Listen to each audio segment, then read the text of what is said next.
Hi, this is Donna Colbert with the New England Dog Training Club. I'm the co-training director and lead puppy teacher. Thanks for watching this video. This is your orientation for the New England Dog Training Club. So you've either signed up for puppy kindergarten or step one. That's where everybody starts. So what we're going to show you today is what you need to bring to class, show you about our philosophy, and a few exercises at the end that we'd like you to do for homework, so when you come in, you know exactly what to do. So we teach September through May at the Great Escape in Belmont, which is a doggy daycare during the day. During the summer months, we are at Danahy Park in Cambridge. But whether you're at either location, the same sort of house rules apply. So what you're going to need to bring to class, first of all, is of course your dog. This is my dog Sam. A dog on a collar or a harness. Now, we are a positive reinforcement club, which means that all of our training is reward-based. So we don't let you use anything like a choke chain, prong collar, or shock collar, anything that is sort of correction-based.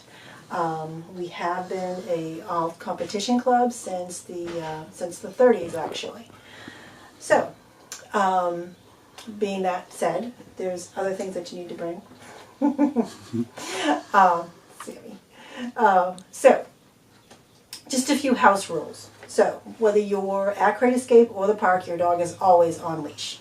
Alright? So, if you want to socialize, you can do that sort of outside of class, whether you're in the parking lot, but once you're in class, we really don't want dogs too much mixing it up. If it's during the summer, once in a while we encounter an off-leash dog that isn't in our group, and we'll quickly sort of shoo them away. Okay? So your dog is always on leash, and you can use whatever leash you want. So as long as it's a flat leash, 4 foot, 6 foot. What we don't actually allow are flexi retractable leashes. One, because you don't have a lot of control, and two, because you really can't train a dog if you have no control over the leash. Okay, so a flat leash. Other things, be sure you dress so you're comfortable, so no high heels. If you're rushing from work, make sure you put your sneakers on. What we're going to give you is, we're going to give you one of these not so fashionable aprons because you want to put all your treats in something. So when you come first night, we'll give you an apron. Okay. I'm wearing a treat bag. If you have your own treat bag, you're welcome to use it. If you'd rather just use your pockets, that's fine. But what doesn't work is a big old bag trying to hold a dog and do some dog training. So you really do need some treats on you. Sam is looking at the bag, so we're going to give him a treat. Okay? Good boy. Okay, so you have your dog, you have a collar and a leash, treats. It's a reward-based program. So, being that said, yes, we're going to use praise. But food is a very good motivator for dogs. So, what we will suggest for you, and we have some, we like to use this sort of Red Barn. So what it is, it's actual dog food, but it's semi-moist, and so you can break it up into very tiny pieces. What I do is I cut it up, put a bunch in the freezer, and I take out what I need. So, it looks like this once you cut it up, and you can take off teeny tiny pieces, because we're going to give a lot of treats. So classes are 50 minutes long, so you probably don't want your dog to have dinner before you come to class, or just maybe a little bit so they're not starving. Other good things, cheese sticks. Yes, dogs love cheese sticks. So, why are we using all this really sort of rich food? Well, the distraction level, as you might encounter, you think is very, very high. So, in your living room, dogs will probably do whatever you want for a cookie or a Cheerio or something like that. But when you're surrounded by other dogs, and especially if we're in the park, you need what we call high-value treats, something that's going to motivate them, really, really high value. So, just figure out what that is for your dog, and because for each dog it's different. Okay? So be sure you have your treats, your dog on a collar or leash, poop bags. You always have to clean up, whether you're inside or outside. At the Great Escape, there are actual, fenced-in areas with poop bags. At the park, bring your own. You probably want to bring some water too if you're outside. We have some available, but you want to make sure to take care of your own dog. Okay? All right, so you know what to bring. Now let's talk about a few things, some house rules. So we want to encourage all dogs to participate. So once in a while we have dogs that what we call reactive. Sammy, once upon a time, used to be a reactive dog, which meant that if a dog got too close, he would bark at them or lunge. Doesn't mean he's an aggressive dog, because if I let him loose, he would probably just run away.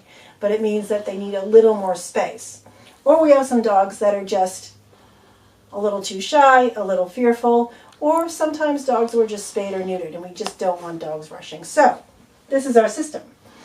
We have an orange ribbon. So if you see an orange ribbon on a leash or a dog, you just keep walking. So they just don't want to say hi, okay? Sammy actually has an orange ribbon on his leash because he's fine, but if another dog rushes him, he will snap. People. Yes, you can pet my dog, but you can't lift his paws. You can't come up and want to smish and give him a kiss. He doesn't like that, okay? And funny thing is, most of the trainers' dogs wear orange leashes. Orange ribbons on their leashes. So those are the house rules. If you're bringing kids, we encourage everyone in the family to participate, but you need to remember, we have to have the adults watching the kids as well. So if you have lots of kids, you might need more adults to watch those kids. Also with training, you have couples that come, everybody can come. Whoever is holding the leash is doing the training, and then you're going to switch off. There's nothing more confusing than to have 3 people trying to tell the dog to do the same thing, and sometimes in different ways. Okay? So we know what we're bringing. We know the house rules. So let's talk a little bit about how we use our food. So food is our primary motivator. So when the dog does something right, what we're going to do is we're going to say yes. Yes is our marker word. Yes means you've done what I want and you're going to get a reward. So if I ask Sammy for a sit, once he's sat, the moment his butt hit the ground, I'm going to say yes and follow that up with the reward, with the treat. Now, the thing about dog training is that there are 4 Ds. Difficulty, distraction, duration, and distance. So when 3 of those things are high, the other thing has to be low. So when you're in a dog training class, difficulty, it needs to be low because distraction is high. We want the duration to be low and the distance to be low. So once one goes high, the others have to be low. In your living room, to do all of these exercises are probably pretty easy. There's no distraction, so you know what? You're going to use your dog's food or something dry and crunchy. That's fine.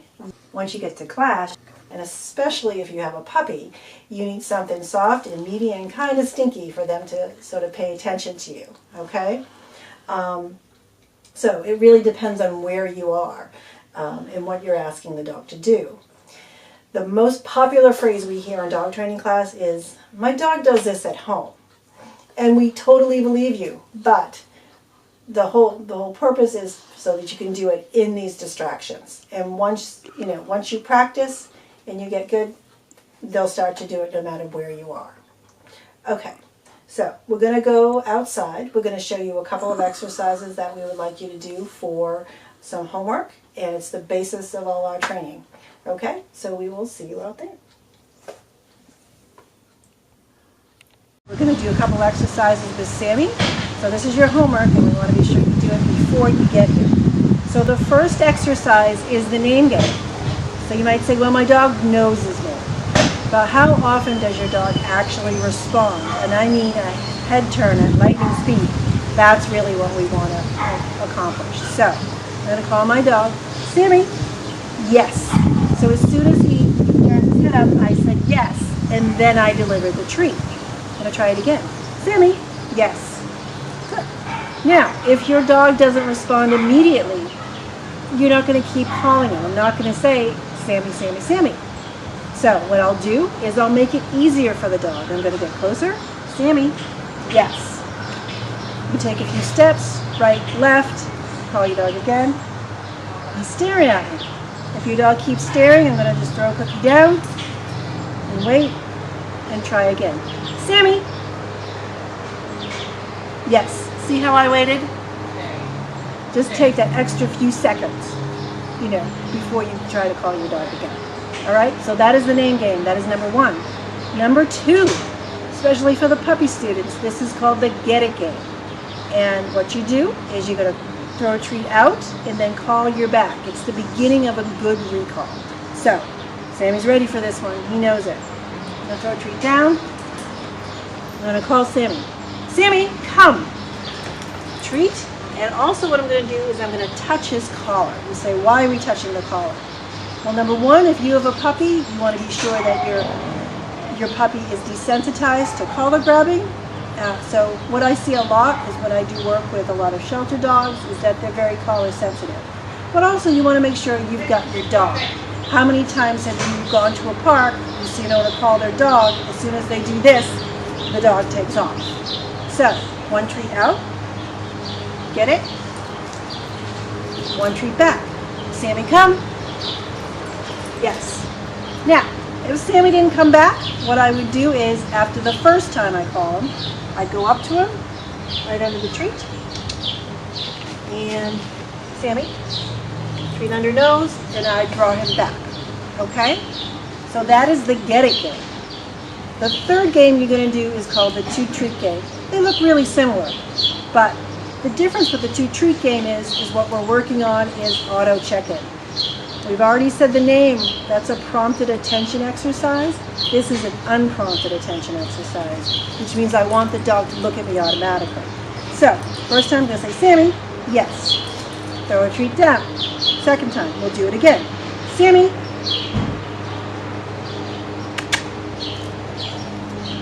He's lost in sniffing? Yes. I waited? Good. Now I'm going to wait for his attention. He's sniffing? I'm going to wait. Yes! Good job. He looked up. I throw a treat down. One more time. I'm going to wait for his gaze. Yes. Good boy. And that is the 2 treat game. So, name game, you just want a head turn. Get It game, throw it out, recall back. Dog's name and come. 2 treat game, we're working on the auto check-in. When your dog looks at you, yes, and treat. If you have any questions, please feel free to email us at NEDTC.org through the website, or use the phone number, but email is probably the best. So, we'll see you on Thursday.